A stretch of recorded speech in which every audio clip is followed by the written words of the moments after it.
ये कहानी है जंगल में रहने वाले एक ठग की दो बेटियों की, जो जंगल से गुजरने वाले मुसाफिरों को छल कपट से लूटकर उनका कत्ल कर देती। पर फिर एक दिन एक ऐसा मुसाफिर आया जिससे उन सब की जिंदगी बदल गई। एक गुस्सैल राजा ने अपने पुत्र के किसी दोष के कारण उसे देश निकाला दे दिया। राजकुमार ने दुखी मन से अपने गुजारे के लिए 4 लाल और कुछ स्वर्ण भी अपने साथ ले लिए और भरे हृदय से अपने पिता का महल छोड़ दिया। चलते चलते वो जब शहर से कुछ दूर पहुंचा तो उसे एक साधु का आश्रम दिखाई दिया। राजकुमार उस साधु को दंडवत प्रणाम करके एक तरफ बैठ गया। जब साधु ने उसकी मायूस शक्ल और देह पर कीमती वस्त्र देखे तो साधु ने उससे पूछा, बच्चा तुम कौन हो और यहाँ कैसे आए? राजकुमार बोला, महाराज मैं राजा चंद्रगुप्त का पुत्र महेंद्रगुप्त हूँ। मुझे मेरे पिता ने देश निकाला दे दिया है, इसीलिए मैं परदेश जा रहा हूँ। रास्ते में आपका आश्रम दिखाई दिया तो मेरे मन में आया कि आपके भी दर्शन करता चलूं। साधु ने महेंद्रगुप्त की बात सुनकर कहा, वत्स तुम नेक इंसान हो और परदेश जा रहे हो, इसलिए मैं तुम्हें 4 बातें बताता हूँ। तुम उन बातों पर अमल करना। परदेश में ये बातें तुम्हारे अवश्य ही काम आएंगी। पहली यह कि परदेश में एक से भले 2 होते हैं। दूसरी यह कि परदेश में दूसरे के हाथ का बना खाना मत खाना। अगर खाना भी पड़े तो पहले किसी जानवर को खिला देना।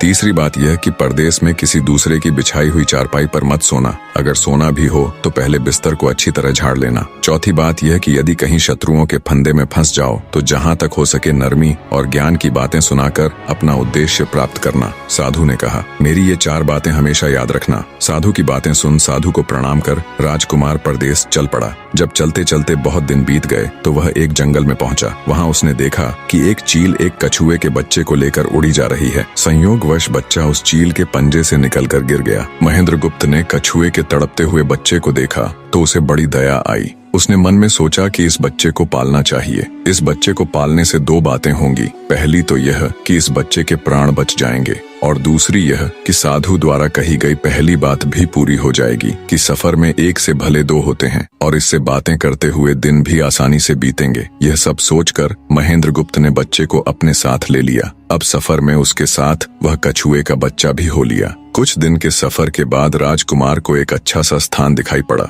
उस स्थान पर पहुंचकर उसने कुछ खाया पिया और फिर कछुए के बच्चे से बोला, तुम यहाँ बैठे रहना, मैं जरा थोड़ी देर सो लूं। यह कहकर महेंद्रगुप्त एक पेड़ के नीचे सो गया। उसी पेड़ के ऊपर एक सांप और एक कौवा रहते थे। उन दोनों का यह दस्तूर था कि जब कोई मुसाफिर उस पेड़ के नीचे ठहरता तो सांप उसे डस लेता और कौवा उसकी आंखें निकाल लेता। नाग ने जब सोते हुए मुसाफिर को देखा तो पेड़ के नीचे उतरा और राजकुमार को डस लिया। सांप के डसते ही तुरंत राजकुमार के प्राण पखेरु उड़ गए। कुछ देर में जब कछुए की नजर महेंद्रगुप्त पर पड़ी तो वह उसे मरा देखकर बहुत घबराया और महेंद्रगुप्त के ऊपर बैठकर रोने लगा। तभी कौवा भी पेड़ से नीचे उतरा और ज्यों ही उसने महेंद्रगुप्त की आंखें निकालनी चाहिए त्यों ही कछुए ने झपटकर कौवे की गर्दन को मुंह से पकड़ लिया। कौवे ने बहुत जोर लगाया मगर कछुए ने उसे नहीं छोड़ा। तब कौवे ने सांप को पुकारा। कौवे की आवाज सुनकर सांप आ गया। उसने बड़े जोर से कछुए की पीठ पर डंक मारा परंतु कछुए ने अपना मुंह भीतर कर लिया। सांप ने कई बार कछुए की पीठ पर डंक मारा किंतु हर बार कछुआ अपना मुंह अंदर कर लेता। जब सांप का कछुए पर बस नहीं चला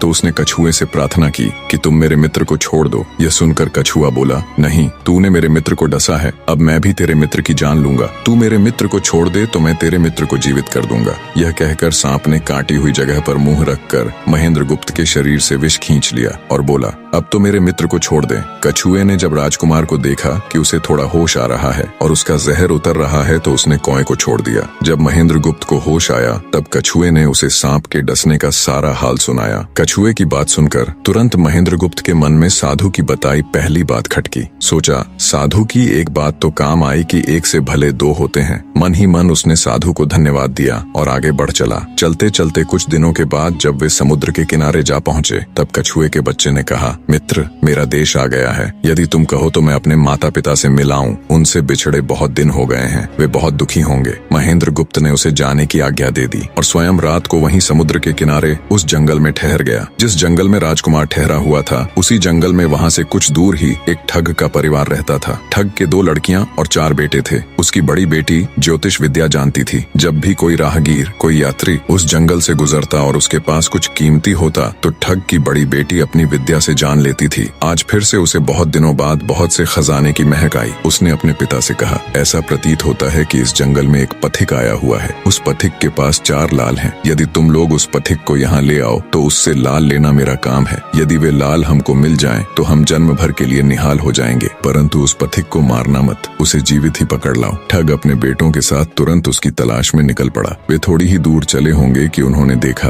एक आदमी एक पेड़ के नीचे सो रहा है। उसे देखकर उन्होंने सोचा कि यह वही पथिक हो सकता है जिसके पास लाल हैं। वे उसे पकड़कर ले गए और अपनी बड़ी बेटी के हवाले करके बोले, इससे लाल निकलवाना अब तेरा काम है। ठग की बड़ी बेटी ने पूरे आश्वासन के साथ कहा, तुम लोग चिंता मत करो, मैं इससे लाल निकलवा लूंगी। ठग की छोटी बेटी ने जब महेंद्रगुप्त को देखा तो वह दिलोजान से उस पर मोहित हो गई। पहली ही नजर में वो अपना दिल उस नौजवान राजकुमार को दे बैठी। भाइयों के डर से कुछ कह तो न सकी, लेकिन मन ही मन उसको बचाने की युक्ति सोचने लगी। कुछ देर बाद ठग की बड़ी बेटी ने खाना बनाया और उसमें जहर मिला दिया। वही खाना उसने महेंद्रगुप्त को परोस दिया। जब थाली महेंद्रगुप्त के सामने आई तो उसने खाने के लिए निवाला तोड़ जैसे ही उसे खाने को हुआ, तभी उसे साधु की कही गई दूसरी बात याद आई। उसने थाली में से थोड़ा सा भोजन निकालकर कुत्ते के सामने डाल दिया। जैसे ही उस खाने को कुत्ते ने खाया वो तुरंत मर गया। यह देखकर महेंद्रगुप्त ने भोजन नहीं किया। उसने अपने मन में सोचा कि साधु की दूसरी बात भी काम आई। अपनी इस चाल को असफल होते देखकर ठग की बड़ी बेटी को गुस्सा तो बहुत आया, पर वो अपने गुस्से को अंदर ही अंदर पी गई। उसने महेंद्रगुप्त के सोने के लिए पलंग तैयार करवाया और उससे कहा, जाओ पथिक, ऊपर के कमरे में तुम्हारे लिए पलंग तैयार करवा दिया है, अब तुम आराम करो। कई दिनों की सफर की यात्रा के कारण थका हुआ राजकुमार जब ऊपर आया तो उसे बढ़िया धुली हुई चादर पलंग पर बिछी हुई दिखाई दी। सोचा जो हुआ सो हुआ, कई दिनों के बाद चैन की नींद तो सोने को मिलेगी। वो जैसी ही पलंग पर बैठने को हुआ तो उसे साधु की तीसरी बात याद आई कि परदेश में हमेशा बिस्तर को झाड़कर सोना। जैसे ही उसने बिस्तर को झाड़ा तो उसके होश उड़ गए। वो बिस्तर एक कच्चे सूत से तैयार किया गया था जिसके नीचे आग का कुआं था। महेंद्रगुप्त ने देखा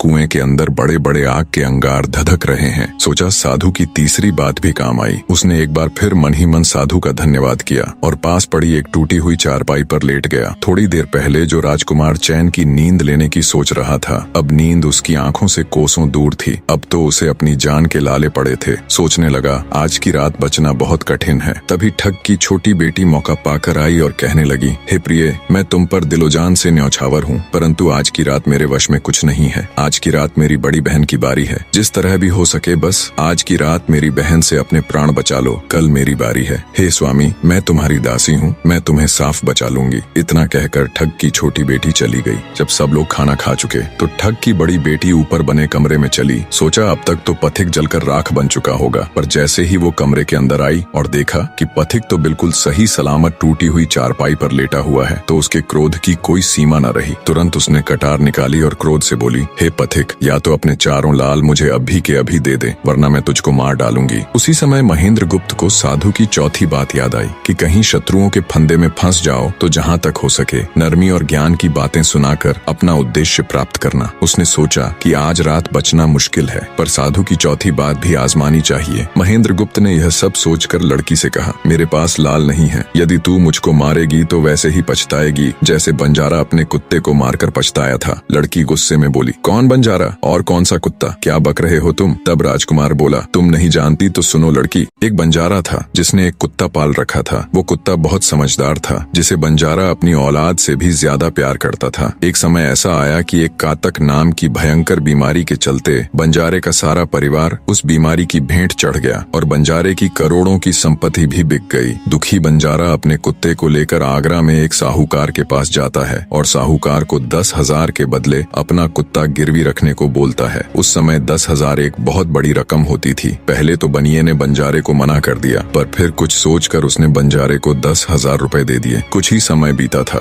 कि एक रात सेठ के घर डाकू घुस गए। बंजारे का कुत्ता सब हरकत देख रहा था। सोचा भौंकूंगा तो परिवार के सब लोग उठ जाएंगे और ये डाकू उनका भी कत्ल कर देंगे। वो चुपचाप बस उनको देखता रहा। जब डाकू सेठ के घर चोरी किए हुए धन को लेकर चल पड़े तो कुत्ता चुपचाप उनके पीछे पीछे हो लिया। सेठ के पास इतना धन था कि डाकू उसे निकाल तो लाए, पर अब उनसे वो लेकर चला भी नहीं जा रहा था। दिन भी निकलने के करीब हो चला था। डाकुओं ने सोच विचार कर उस धन को एक तालाब के अंदर छिपा दिया। सोचा बाद में आराम से निकाल ले जाएंगे। कुत्ता डाकुओं की सब करामात देख चुपचाप वापस घर चला गया। सुबह हुई तो सेठ के घर कोहराम मच गया। पता चला कि चोर सारा धन निकाल ले गए। सेठ का रो रो कर बुरा हाल था। आसपास के लोग उसे दिलासा दे रहे थे। सेठ ने रोते रोते कहा, मैंने सुना था बंजारे का कुत्ता बहुत समझदार है, पर ये नमक हराम तो एक बार भौंका तक नहीं। तभी बंजारे का कुत्ता उस सेठ की धोती पकड़कर खींचने लगा। कुत्ते की हरकत देख पास खड़े एक समझदार व्यक्ति ने सेठ से कहा, सेठ जी, ये कुत्ता कुछ कहना चाहता है, हमें इसकी सुननी चाहिए। और सभी लोग कुत्ते के पीछे पीछे हो लिए। सबको लेकर कुत्ता उसी तालाब के पास पहुंच गया जहां रात को डाकुओं ने सारा धन छिपाया था, और तालाब में घुसकर अशर्फियों से भरी थैली अपने मुंह में दबाकर बाहर आया। तुरंत सेठ के नौकर उस तालाब में कूद गए और चोरी किया हुआ सारा धन बरामद कर लिया। सब देख सेठ आंखों में अश्रु लिए कुत्ते से कहता है, मुझे माफ कर देना, मैंने तुम्हें बहुत बुरा भला कहा। सेठ ने वही कागज मंगवाया और बंजारे के नाम चिट्ठी लिखी, भाई बंजारे, तेरे कुत्ते ने मेरे 10,000 पूरे कर दिए। मैं तेरे कुत्ते को तेरे पास भेज रहा हूँ। अगर तुझे और भी 10, 20, 50 हजार की जरूरत हो तो मेरे पास आकर ले जाना। इतने समझदार कुत्ते को मेरे पास छोड़ने के लिए तहे दिल से तुम्हारा धन्यवाद। बनिया चिट्ठी कुत्ते के गले में टांग उसे नम आंखों से विदाई देता है। कुत्ता घूमता घूमता जब 4-5 दिन बाद बंजारे के पास पहुंचता है तो कुत्ते को आता देख बंजारे के तन बदन में आग लग जाती है। कहता है, मैं तुझे बनिए के पास गिरवी रख कर आया था और तू वहाँ से भाग आया। तूने मेरी बेइज्जती करवा दी। गुस्से में अंधा हुआ बंजारा तुरंत पिस्तौल निकाल कुत्ते को गोली मार देता है और सिर पकड़कर वहीं बैठ जाता है। कुछ देर बाद जब उसकी नजर कुत्ते के गले में टंगी हुई पर्ची पर पड़ी तब बंजारा वो पर्ची निकाल उसे पढ़ता है। पर्ची पढ़ते ही बंजारा फट पड़ता है। वो दहाड़े मार मार खून के आंसू रोता है। पर अब भला क्या हो सकता था। बंजारे की कहानी सुना महेंद्र गुप्त ठग की बेटी से कहता है, एक और कहानी सुनो लड़की।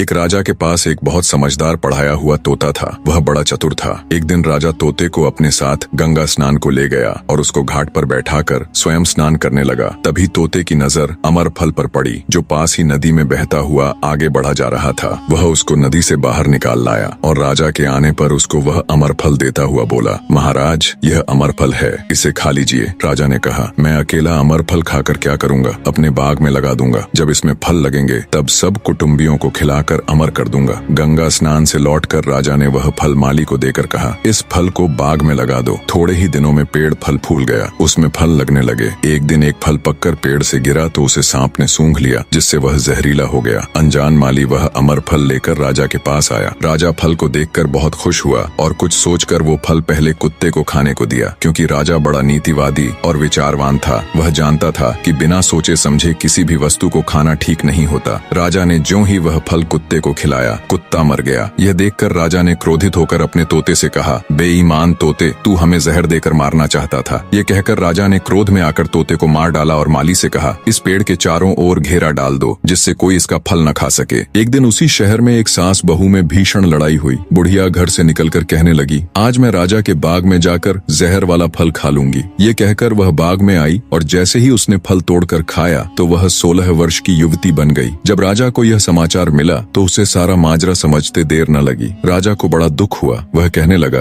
वास्तव में यह अमर फल ही है, मैंने व्यर्थ ही इतने समझदार तोते को मार डाला। इतनी दास्तान कहते कहते सवेरा हो गया। तब ठग की बेटी ने महेंद्र गुप्त से कहा, आज तो तूने मुझे बातों में लगाकर अपनी जान बचा ली, परंतु आज रात मेरी छोटी बहन की बारी है, वो तुझे हरगिज जीवित न छोड़ेगी। जब ठग की छोटी बेटी को पता चला कि महेंद्र गुप्त जिंदा और बिल्कुल सही सलामत है तो उसकी खुशी का ठिकाना न रहा। अपनी बहन को दिखाने के लिए ऊपरी मन से बोली, तुम निश्चित रहो बहन, मैं आज इससे लाल लिए बगैर छोड़ने वाली नहीं हूँ। दिन बीता और रात हुई। तब ठग की छोटी बेटी महेंद्र गुप्त के पास गई और बोली, भगवान का शुक्र है जो तुमने चालाकी से अपनी जान बचा ली। महेंद्र गुप्त बोला, तुम सब ऐसा क्यों करते हो? तब ठग की छोटी बेटी बोली, हमारी तो यही रीति है कि मेरे भाई और बाप मुसाफिरों को पकड़कर लाते हैं और हम बहनें अपनी चालाकी से उनसे माल हथिया कर उन्हें मार डालती हैं। फिर वह बोली, पर तुम चिंता मत करो, अब मेरी बारी है और मैं तो दिलो जान से तुम्हारी दासी हूँ, तुम्हें जैसा समझ पड़े वैसा ही करो। यह सुनकर महेंद्र गुप्त बोला, प्रिय, तुम भी मुझे देखते ही पसंद आ गई थी। दिल करता है कि हर पल तुम्हारे पास ही रहूं। तुम अपनी बड़ी बहन की तरह नहीं हो, तुम एक नेक दिल औरत हो, तुमसे मेरा कुछ भी छिपा हुआ नहीं है। उसकी बात सुनकर ठग की बेटी ने कहा, तुम कहते हो कि मुझसे कुछ भी छिपा नहीं है, तो फिर वे लाल कहाँ हैं? महेंद्र गुप्त ने कहा, वो चारों लाल मेरी जांघ में हैं, अगर तुम निकालना चाहो तो निकाल लो। राजकुमार की बात सुन ठग की छोटी बेटी बोली, प्यारे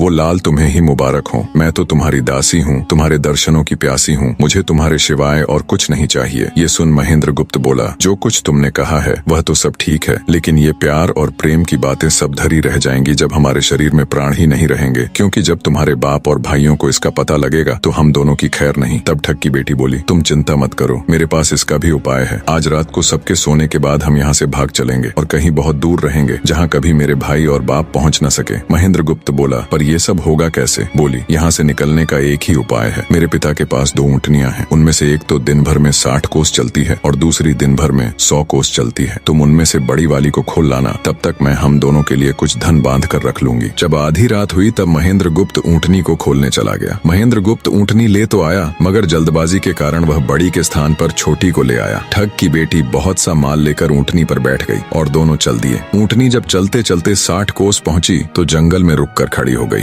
बीच जंगल में ऊँटनी को खड़ी देखकर महेंद्र गुप्त और ठग की बेटी के होश उड़ गए। ठग की बेटी बोली, अनर्थ हो गया, तुम रात के अंधेरे में बड़ी ऊँटनी की जगह छोटी को ले आए। मेरे पिता और भाई आते ही होंगे, वो हमें नहीं छोड़ेंगे। इधर जब सवेरा हुआ तो ठग ने देखा कि उसकी बेटी और मुसाफिर दोनों गायब हैं। उसने सोचा कि निसंदेह वह बदमाश मेरी बेटी को भगा ले गया है। तबेले में जाकर देखा तो पाया कि छोटी ऊँटनी गायब है और बड़ी वहीं है। सोचा ज्यादा दूर नहीं गए होंगे और ऊँटनी पर सवार होकर उसने उसे तेजी से दौड़ा दिया। थोड़ी ही देर में जंगल में उस स्थान पर जा पहुंचा जहां महेंद्र गुप्त और उसकी बेटी ठहरे थे। महेंद्र गुप्त ने जब उसको आते देखा तो बहुत घबराया और कहने लगा, देखो तुम्हारा पिता आ रहा है, अब उससे प्राण कैसे बचेंगे? लड़की ने कहा, घबराओ मत और जो मैं कहती हूँ उसे ध्यान से सुनो। जाओ, जाकर उस पेड़ पर चढ़ जाओ। जब मेरा बाप तुम्हें पकड़ने के लिए आएगा और पेड़ पर चढ़ेगा तो मैं चुपके से बड़े वाली ऊँटनी पर चढ़कर उसको तुम्हारी डाल के नीचे खड़ा कर दूंगी। तुम कूद कर उस पर बैठ जाना, इस प्रकार हम दोनों बचकर साफ निकल जाएंगे। यह सुनकर महेंद्र गुप्त तुरंत पेड़ पर चढ़ गया। तब तक ठग भी वहां आ पहुंचा। पिता को देख उसकी बेटी ने फंड करते हुए कहा,